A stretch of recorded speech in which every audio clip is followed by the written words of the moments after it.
1300 hours Pakistan Standard Time. Assalamu alaikum. This is Radio Pakistan. The news read by Asif Hanif. First, the headlines. Prime Minister says the country is out of big economic crisis inherited from previous governments and stable right now. A UN report has endorsed Pakistan's stand about being victim of terrorism emanating from Afghanistan. Former Indian Minister P. Chidambaram says people of Indian-occupied Kashmir needs freedom and restoration of their rights.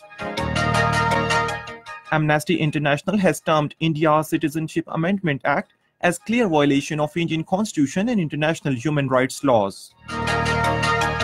And now the news in detail.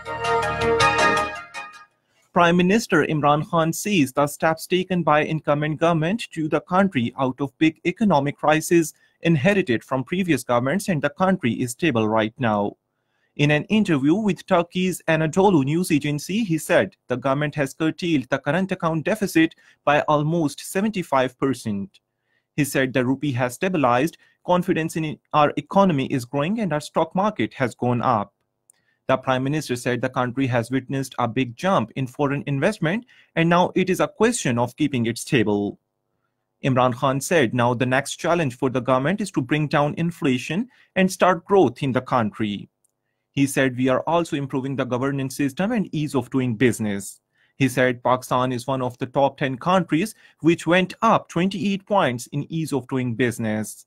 The Prime Minister said if we keep progressing in the right direction, the Pakistan would become the hub of investment. The medical supplies from Pakistan for coronavirus hit Wuhan city have reached China. The medical supplies include 300,000 medical masks, 800 hazmat suits and 6,800 pairs of gloves. A number of other countries have also offered donations of medical supplies to China to express their firm support for its fight against epidemic. A United Nations report has endorsed Pakistan's stand about being victim of cross-border terrorism emanating from Afghanistan. The report by a monitoring team of UN Security Council committee overseeing sanctions against Al-Qaeda and Daesh expressed concern over the growth of terrorist organizations in Afghanistan and their impact on the region. Pakistan has consistently maintained that certain terrorist elements have been targeting Pakistan from their bases in Afghanistan.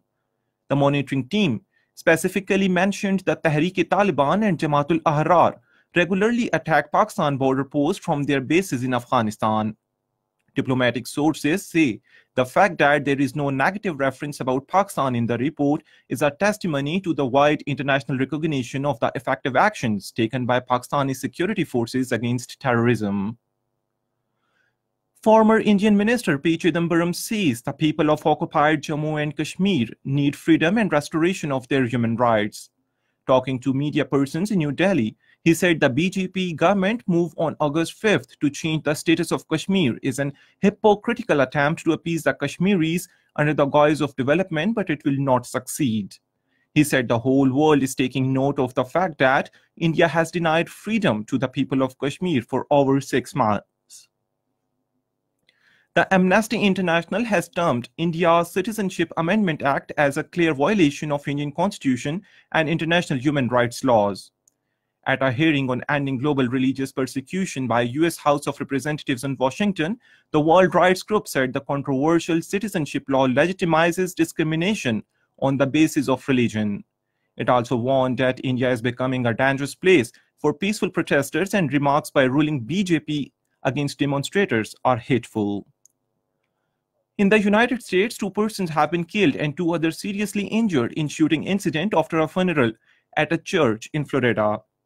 According to local police, no arrests have been made so far. Birth anniversary of Pakistan's youngest computer scientist, Arfa Karim Randhawa, is being observed today. Born on this day in 1995, Arfa Karim became world's youngest Microsoft certified information technology professional in 2004 at the age of 9 years. She received many awards, including the Presidential Pride of Performance Award in 2005.